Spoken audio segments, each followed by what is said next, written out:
Happy Halloween, ladies and gentlemen. If you are spending the night trick-or-treating, I wish you a safe and fun time, and if you are spending it riding roller coasters at your park's Halloween event, then I wish you a good time and some short lines. In honor of the festivities, I have decided to rank my favorite roller coasters that consist of Halloween colors. To qualify for this list, I must have ridden the roller coaster, and the majority of the track must be either black, orange, or both. Supports do not count. The roller coasters will not be ranked based on their Halloween theme or how well they incorporate orange and black into their color scheme, but purely how much I enjoyed the ride experience. So, without further ado, let's dive into the first coaster on this list. At number 20, we are starting off with the most recently added roller coaster on this list, Wild Mouse at Cedar Point. This orange family spinning Wild Mouse has relatively a standard layout for its coaster type. It's compact, has some tight turns, and some shallow drops. It does exactly what it's designed for. A spinning sensation unique to the rest of the park that the whole family can enjoy. With a properly balanced car, you can get some intense spinning, but I have unfortunately not experienced that crazy of a ride yet. This is a good roller coaster, but unfortunately not so much what I'm after as a thrill seeker. Overall, a solid ride. For number 19, we are moving on to a roller coaster that has a fully black color scheme. It's Demon at Six Flags Great America, a roller coaster whose name also fits the Halloween theme of this video. Despite their old age and typical rough shape, I love old aero looping coasters, especially the larger scale ones. Demon is on the smaller side, and unfortunately I did find it to be on the rougher side as well. The first loops give great positive G-force, but the second half in particular was quite the headbanger. I do, however, appreciate the slight theming with the rock walls, caves, and music. In general, it's more my type of roller coaster compared to the spinning Wild Mouse in the previous spot on this list. But it's nothing spectacular. Number 18 is a debatable roller coaster on this list. In all of the POVs that I have seen, the track looks gray, but according to Google, Skull Mountain at Six Flags Great Adventure has a fully black color scheme. This family coaster is fully enclosed indoors inside Skull Mountain and has relatively lackluster stats that deceive how good the ride actually is. As a coaster enthusiast who has researched roller coasters my whole life, I found it to be somewhat of a hindrance to know the layout of a roller coaster before riding it. I have found that experiencing the elements as a surprise has totally elevated my experience on certain roller coasters. This was absolutely the case for Skull Mountain. During my rides, the lights were completely off and it was pitch black all around. Sitting in the back seat and getting yanked over the drop and swooping turns without knowing what was coming next had me smiling ear to ear the entire ride. For a roller coaster that's not the most thrilling in the park, I very much enjoyed it and appreciate this roller coaster. At number 17, we have the only defunct coaster on this list, Vortex at Kings Island, also the first coaster to boast both orange and black track. This coaster was one of Aero's larger scale loopers, with 2 vertical loops, 2 corkscrews, a batwing, and a helix. I love larger Aero looper models. They are full of positive Gs and stomach-turning drops. Vortex was no exception. At the same time, however, it wasn't flawless. I remember the latter half of this roller coaster to be very rough, although I mainly rode when I was smaller and more susceptible to headbanging on the restraints. As I've grown, I've been able to position myself sufficiently to reduce the uncomfortability and therefore thoroughly enjoy some of these coasters that are deemed too rough by the general public. Vortex deserved its flowers for what it did well, and I will always love this roller coaster. Rest in peace. Coming in at number 16 is a roller coaster that feels relatively low on this list for what was once the tallest roller coaster in the world. It's Goliath at Six Flags Magic Mountain. The first of 2 hypercoasters built by Giovanola has a unique design and the stats on paper to back it up, but unfortunately does not deliver through the ride experience. The 200-foot drop is relatively shallow and provides little to no airtime, as does the rest of the ride. And not to mention, the mid-course brake run is one of the biggest buzzkills on any roller coaster. Coming to almost a complete stop in the middle of the ride, the entire second half has you questioning how much better it could have been if you kept your initial speed through the winding turns and helix that remain. While my initial reaction to this coaster was disappointment, a tall hypercoaster with great speed is still enough of an adrenaline rush to be above the previous coasters, in my opinion. The 15th roller coaster on this list is completely black and orange as well. Tigress at Busch Gardens, Tampa. One of the many Skyrocket 2 models throughout the country, Tigress was the first one that I had ridden and it about matched my expectations. This multi-launch coaster sends you forwards and backwards through a short circuit featuring vertical twists, a non-inverting loop, and a slow barrel roll at its peak. Tigris is on the shorter side in terms of duration, and while the elements aren't bad, I just prefer different ones and different roller coasters that feel more complete. The great moments on this ride, such as the hang time, whip, and positives, are slightly hindered by those comfort collars that slap into your neck and shoulders throughout the compact moments of this ride. All things considered, however, Tigris is not bad and is definitely one to try out if you're at the park. Moving over to the other Busch Gardens park in Williamsburg, Virginia, is another coaster that is enclosed in the dark with a completely black color scheme, Dark Coaster. I did not think much about this ride before my trip here, and honestly, I didn't know much about it either. But the same thing was true with Skull Mountain. Riding a roller coaster in the dark and not knowing the layout results in a much more fun experience. Dark Coaster is an Intamin family launch coaster placed in a dark old castle with flashing lights and other structural related theming throughout the ride. It features a switch track that allows riders to circuit the track twice before getting off, totally adding to the ride experience. Dark Coaster goes to show that even if a roller coaster is not designed to be as thrilling, which is what I personally look for when riding roller coasters, the good theming and little expectations can elevate that experience much higher. Objectively, Tigris and Goliath may seem more thrilling than Dark Coaster, however they place lower on this list because I came off of the latter with a greater sense of enjoyment than the previous two. Back at Kings Island, the Bat takes 13th place. This orange arrow suspended coaster takes a dive into the ravine, swooping and swinging past nearby trees in the surrounding woods. One factor that can't really be measured on roller coasters, but is probably my favorite, is out-of-controlledness. Whether it's crazy woodies with basic restraints or intense steel roller coasters with incredible whip, the feeling of pure chaos is what makes me enjoy roller coasters so much, and this arrow suspended coaster has this factor. The gondolas on each train are able to freely swing side to side and gives the sensation or illusion that you are not securely attached to the track. That, in combination with the low-to-the-ground helix and turns that come right after the roller coaster's two big drops, make this coaster feel like it's going faster than it should be. It has a shorter layout in terms of track length, but is still a great roller coaster. Additionally, roller coasters that are tucked back into remote areas are some of my favorites. The feeling of isolation as you zip across the track adds so much to the ride experience, especially at night. I always make sure to get a ride on the Bat whenever I go to Kings Island. At number 12, Dominator is a relocated orange B&M floorless coaster at Kings Dominion, formerly operating at Six Flags Geauga Lake from 2000 to 2007. These types of roller coasters are known for their inversions and positive G-forces throughout their layout, to which Dominator does not disappoint. The first half is great, featuring a vertical loop, a cobra roll, and some turns both low and high off the ground. I was quite surprised with the smoothness of the first half of this ride, but the second half, featuring interlocking corkscrews and a helix, had relocation written all over it. Once again, however, by positioning myself properly within the restraints, I was able to enjoy the ride experience for what it was worth with minimal headbanging. I live for the positive G-forces when sitting in the back row of these B&M loopers, whether they're floorless, inverted, or just plain old sit-down. And I was not disappointed with Dominator. Overall, however, I prefer other coaster types ahead of this one, so it sits comfortably in the middle of this list.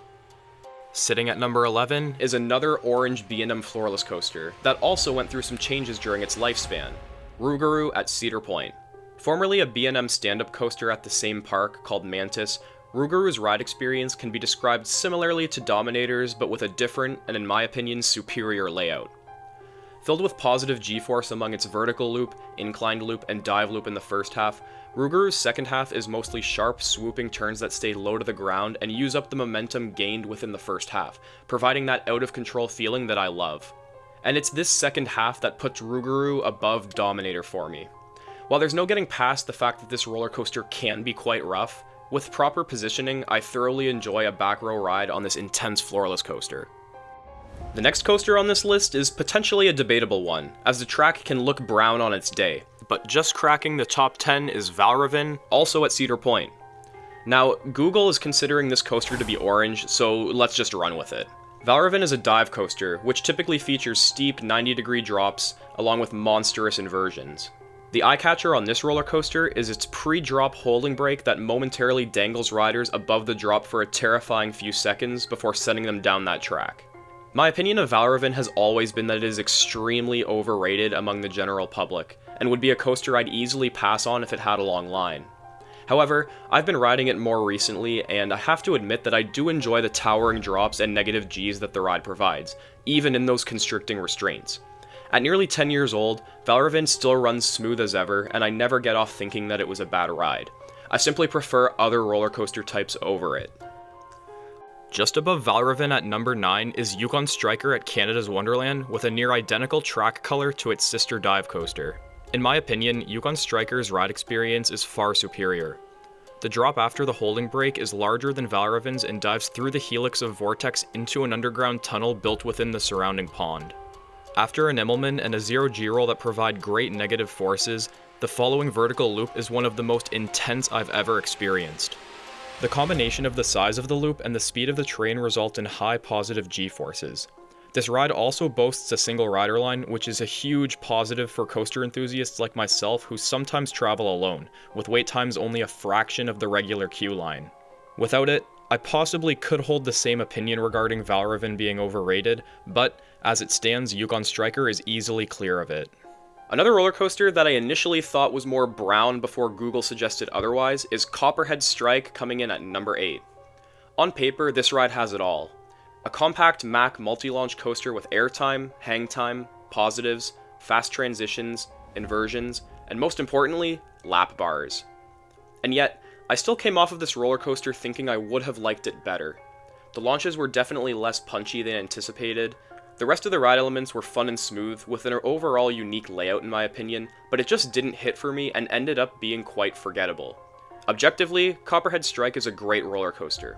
Perhaps due to its style, I figured it would be more on par or comparable to the world-class Maverick at Cedar Point, expectations that proved to be a little bit too high. Nonetheless, this coaster is still a must-ride if you're taking a trip down to Carowinds. Taking the 7th spot is Jersey Devil Coaster at Six Flags Great Adventure. This orange single rail coaster built by RMC is the second coaster of its model with a unique layout to be added in the United States. With a steep first drop that provides great airtime, various inversions providing negative G-force, and tight twists that whip riders from side to side, Jersey Devil Coaster has that out-of-control factor I described previously when speaking about the Bat. However, on this roller coaster, that specific factor is experienced much differently and is far superior in my opinion. Thanks to its single rail, this coaster can traverse much tighter elements at a high rate of speed that elevates this chaotic feeling above just swinging uncontrollably like on the Bat. RMC is famous for making world-class aggressive roller coasters, and Jersey Devil is no exception. Coming in at number 6 is Thunderbird at Holiday World. This orange B&M wing coaster is the first one to feature a launch from this manufacturer. Unlike Copperhead Strike, the launch on Thunderbird packs quite a punch and feels very forceful. Following that is an Immelman, a vertical loop, a couple of swooping turns, a helix, and a barrel roll through a barn. This coaster is one that is tucked back into the woods at the back of the park, providing a feeling of isolation that elevates the ride experience similar to the Bat at Kings Island. Zipping past the trees in the barn in combination with being seated on either side of the roller coaster track allow for fantastic near-miss elements that make up for the relatively shorter ride duration. Unlike Gatekeeper at Cedar Point, which provides a much more graceful flight throughout the layout, Thunderbird is a much more intense experience and more my type of ride. Flying into the top 5, Tatsu at Six Flags Magic Mountain takes the next spot on this list. This orange B&M flying coaster has riders positioned facing the ground as it traverses through the layout, giving the sensation that you are flying, as the coaster model suggests. Built on the side of a mountain, Tatsu swoops down steep slopes, zipping past trees and rising up into a couple of zero G-rolls before the best moment on this roller coaster, the pretzel loop. These elements on any flying coaster are among some of the most intense moments on any coaster in the world. Diving downwards and underneath the pre-existing track to flip riders on their backs before ascending back upright to complete the loop provides such high positive G-forces that riders often gray out during it. Tatsu is easily a top 3 coaster at the park for me and more than earns its spot in the top 5. Heading back over to Six Flags Great America for number 4 is Raging Bull, an orange B&M Hyper Twister coaster. While most B&M Hyper coasters have a traditional out and back layout, Raging Bull uniquely boasts a layout mixed with airtime hills, aggressive twists and turns, and an intense low-to-the-ground helix at the end of the ride. Arguably, Raging Bull's best moment is the first drop into its underground tunnel, which features another unique element, a pre-drop section. By leveling out at the coaster's peak height, the train picks up more momentum when going over the crest of the drop than it would with a traditional drop. This provides a much stronger feeling of airtime upon the descent, especially in the back row. Not only does Raging Bull give an extremely enjoyable ride experience, but it is a very well-rounded hypercoaster and therefore ranks near the top for me. Just edging out Raging Bull for the bronze medal position is another orange B&M hypercoaster, Behemoth at Canada's Wonderland. Perhaps this is a controversial take, but I had some great rides on Behemoth during my last visit to the park. Jam-packed with camelbacks and a double helix finale, this coaster provides an exceptional amount of airtime which I found to be more ejector than floater. The trains were hauling over these airtime hills upon my previous visit, and the negative G-forces were fantastic throughout. While recency bias may be affecting my opinion, Behemoth is a fantastic hypercoaster that shot way up in my rankings toward the end of this year. Continuing this long streak of orange roller coasters is Goliath at Six Flags Great America, finishing in the runner-up spot. This ground-up Rocky Mountain construction woody has orange topper track that features a steep, airtime-filled drop, tight twists and turns with great whip, and a fantastic zero-G stall that hangs riders upside down for a long, sustained period of time.